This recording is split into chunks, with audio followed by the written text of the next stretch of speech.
Welcome children.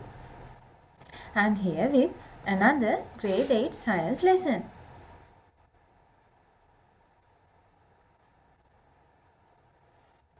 Today the lesson is main biological processes in plants. It is the 11th chapter of your syllabus.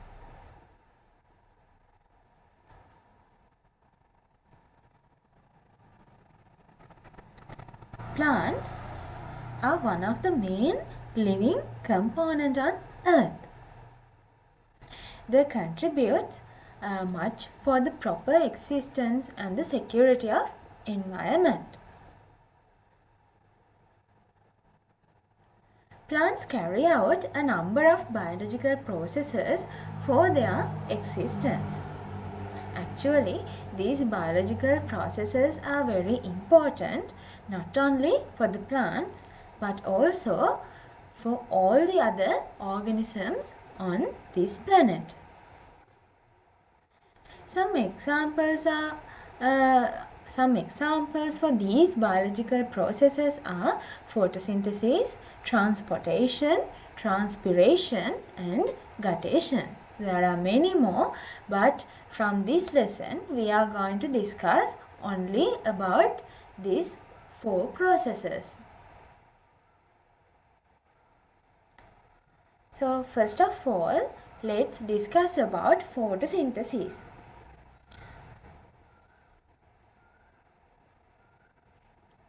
Plants are autotrophic organisms. Autotrophic means they can produce their own food inside them. Look at this chart. When there is sunlight and also they need carbon dioxide and water, by using these factors they produce oxygen and glucose inside plants. Plants cannot fulfill this function without the help of chlorophyll. Chlorophyll is the reason to appear all the plants in green color. So let's discuss further about this function and we are going to examine the specific things regarding this photosynthesis process. Plants contribute for the existence of themselves as well as the other animals because of this photosynthesis process.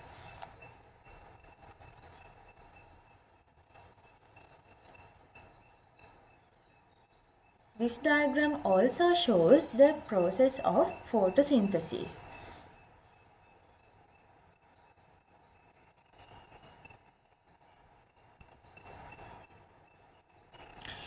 Leaves are the main organ which produce food. As I told you before, there are some factors necessary for this photosynthesis process. And there are specific adaptations to gain these factors into the plant to carry out the photosynthesis process effectively. Let's see how these factors are obtaining into the plant. The first factor is carbon dioxide. Carbon dioxide enter into the leaf through stomata. There are very tiny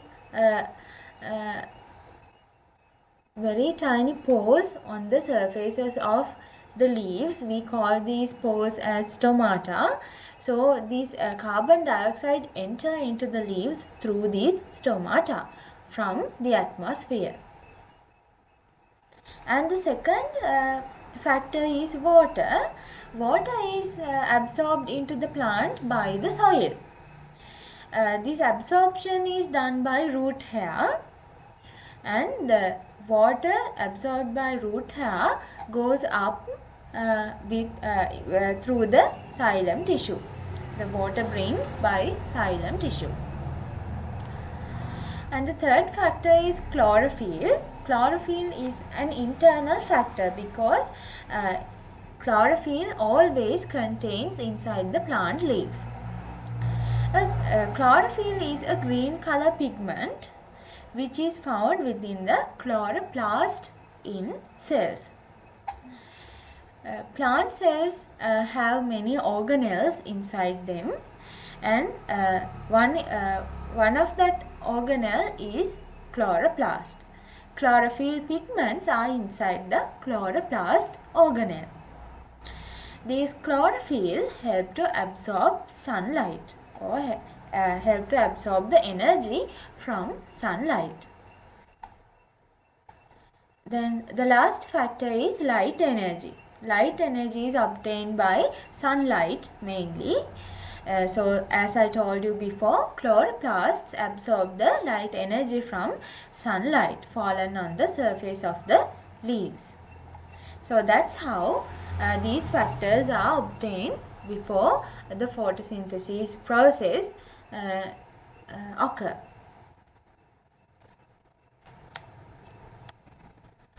Chlorophylls contained in the chloroplast as we discussed. So, following diagram shows the chloroplast in the plant cells. The food production procedure is actually carried out inside these chloroplasts. So, look at the diagram. These are the plant cells which are collected to build the plant leaf. These are cells. You can see that there are green color spots in these cells. These spots are called chloroplasts. They are green in color because the chlorophyll pigments are inserted inside these chloroplasts. This chloroplast is the place specially carried out the photosynthesis process. You can see that in a single cell there are many number of chloroplasts.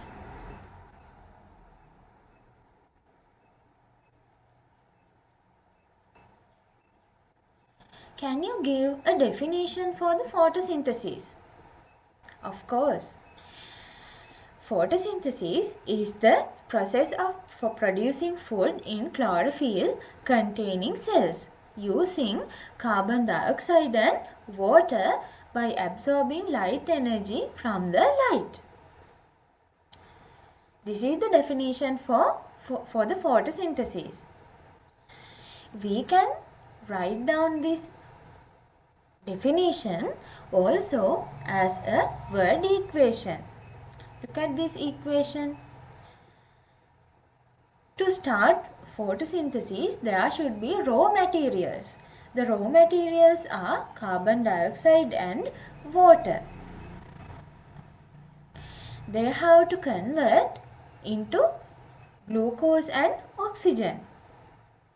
But there should be a specific energy source to convert carbon dioxide and water into glucose and oxygen. That energy resource is light energy obtained by sunlight. This sunlight is captured by chlorophylls in plant leaves. This is the word equation for photosynthesis. You have to remember this word equation.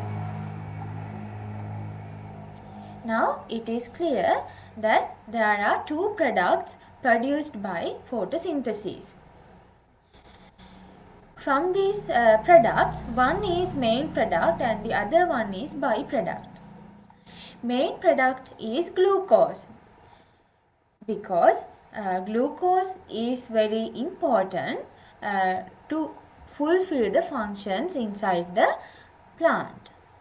But the byproduct is oxygen. We call it as the byproduct because oxygen is not necessary for the plant functions. The plants remove oxygen from their bodies. This oxygen move to the atmosphere throughout the stomata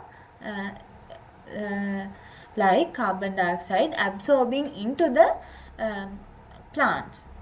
These oxygen go out through the stomata. Then what is happening to the glucose produced in leaves? This glucose should be utilized to get the maximum use. So glucose should be converted into some other chemical compounds to use them properly. Let's see what is the part of using this glucose. First, glucose produced from photosynthesis inside the plant leaves. Then immediately this glucose convert into starch. Starch is an insoluble compound. Insoluble means it do not dissolve in water. So starch also very hard to utilize because starch is not easy to absorb because it is not soluble. Then as a remedy for that, starch also convert into the soluble sucrose in the third step of this function. This sucrose is very soluble material. So sucrose is very easy to transport by dissolving with water. This transportation is occurred through the phloem tissue of plants. Phloem tissue bring this sucrose with water into two specific parts.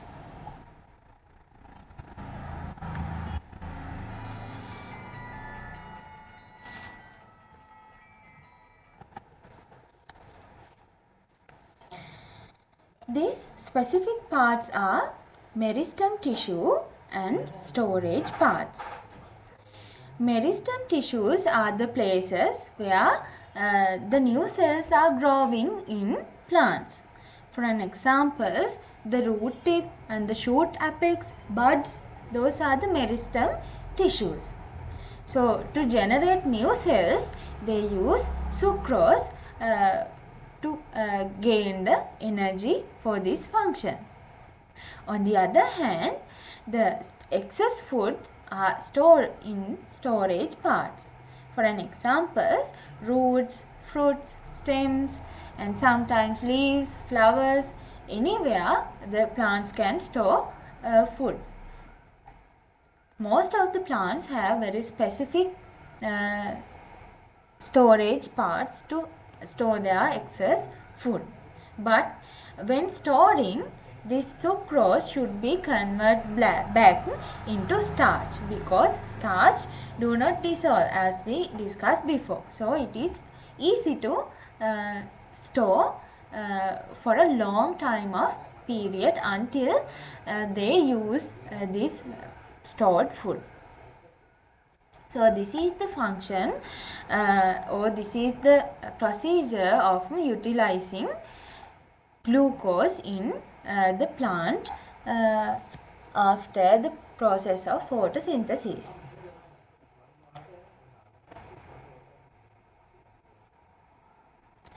So these are the food storage parts of plants. The food is stored in fruits, seeds, stems. Stems are different types of stems, underground stems and normal stems.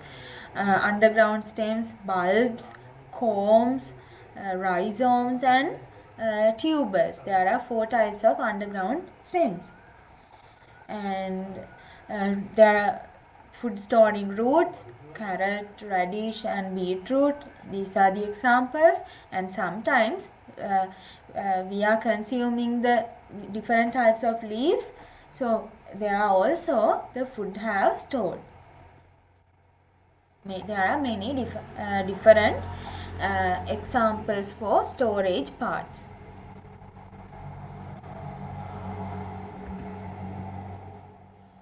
Okay, now we are moving to test about this photosynthesis process. We are going to conduct an activity. For that, we need a beaker, a watch glass, tripod, Bunsen burner, some leaves that are exposed to the sunlight well, alcohol and boiling tube. Also, we need iodine solution and a forceps. Let's discuss the method of doing this activity. We have to turn on the Bunsen flame and we should boil water before dip the leaf in it. When the water is boiling, the leaf we selected should be dipped in the hot water and we should boil the leaf until few minutes. We are boiling the leaf because we have to kill the cells in this leaf. By killing the leaf, it helped to mix the iodine solution with it helped to travel the iodine solution into the chloroplast, because the cell walls become weak when it boils. After that, this boiled leaf transfer into a alcohol solution. Within this boiling tube, it contains alcohol and we dip the boiled leaf in this alcohol solution. And we have to heat that alcohol too, but we don't use the Bunsen flame again, because we heat this using a water bath. We dip this boiling tube in hot water.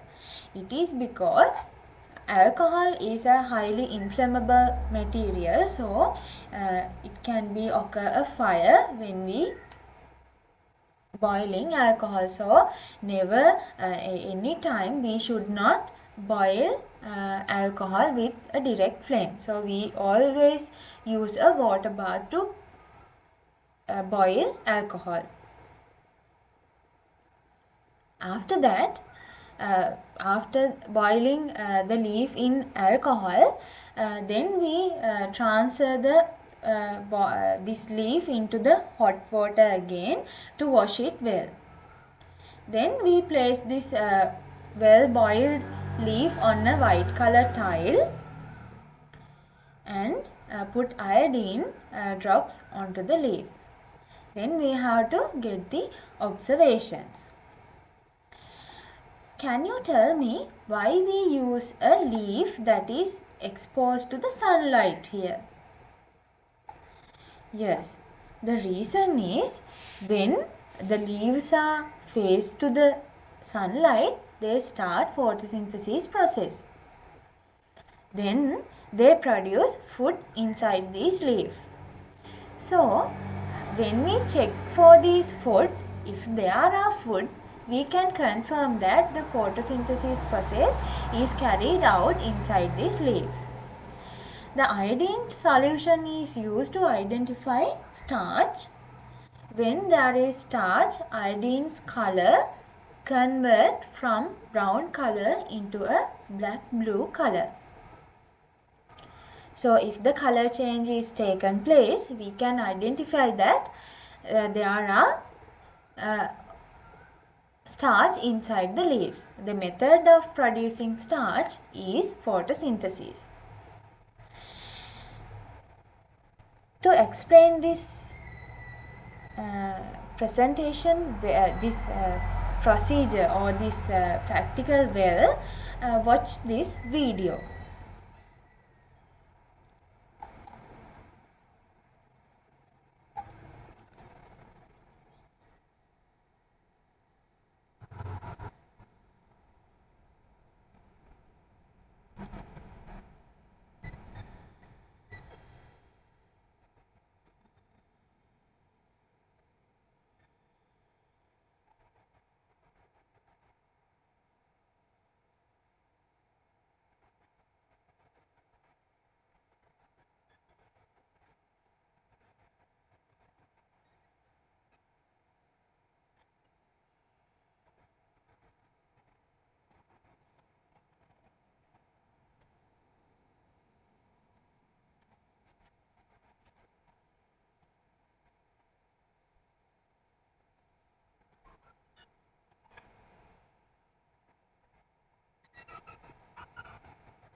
So I think the procedure of carrying out this test is very clear to you. Finally, if there are starch inside the plant leaf, you can observe the iodine's color turn into dark blue. From that, we can come to a conclusion that inside the plant leaf there are starch, and this starch is produced by photosynthesis. Okay, let's move to another activity. Now we test for a product before, and we are going to test the another product, and it is oxygen. We are going to observe that actually if the photosynthesis is happening, there should be produced oxygen. So we are trying to here to capture this oxygen and to confirm that producing gas is really oxygen. So for that we need a funnel, some aquatic plants, water, a trough, a boiling tube, and a glowing splint. The reason to use an aquatic plant here because we have to carry out this practical inside water, because the gas is usually captured under water. It is the easiest way to capture a gas. So if we use a terrestrial plant here to find the photosynthesis process inside the water, it will not be carried out easily, because terrestrial plants cannot gain carbon dioxide from water. But the aquatic plants have adapted to absorb the carbon dioxide and the other materials from water. So it is easy to continue this activity under water with aquatic plants than the terrestrial plants. And the other specific thing is the trough, the boiling tube and the funnel we are using here. All these instruments must be transparent instruments, because the light energy shouldn't come to the aquatic plant to continue the photosynthetic process well. And when we setting up this setup, the boiling tube should be totally filled up with water. There should not be trapped any gas bubble inside it. So usually we use a hydrilla plant here because it is very easy to find.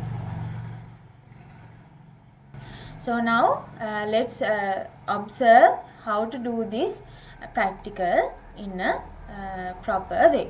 Look at this video.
This oxygen production process you can also to test when you are in home. So try to do this practical at your home and try to get these observations and conclusions.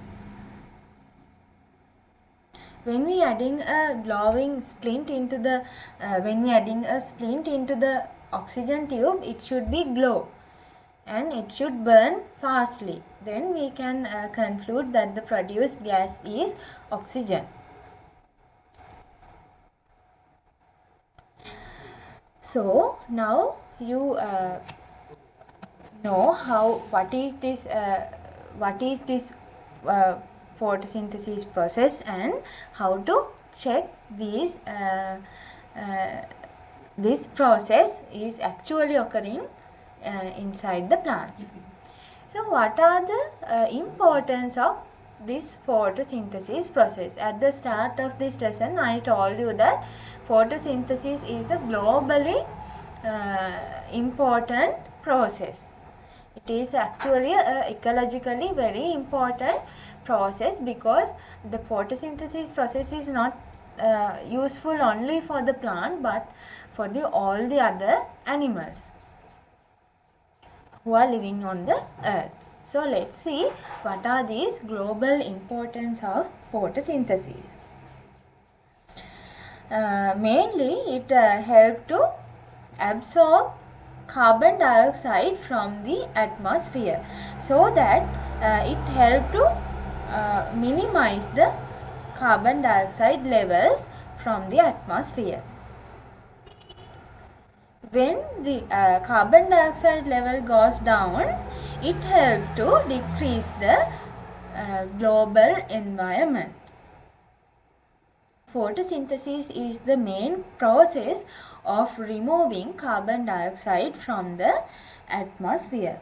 Actually, carbon dioxide is a greenhouse gas. So, when increasing carbon dioxide, it causes the increasing of global temperature. So, when reducing the carbon dioxide level, it controls the increasing global warming.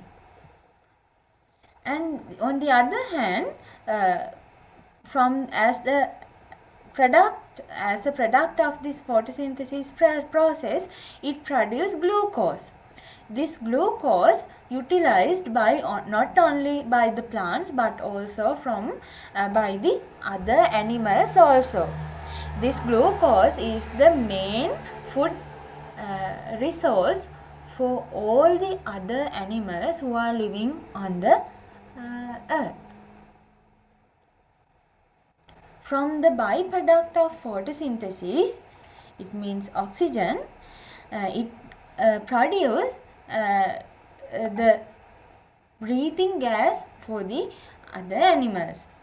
Oxygen need for the respiration of other organisms. So, the producing oxygen to the atmosphere is conducted mainly by this photosynthesis process.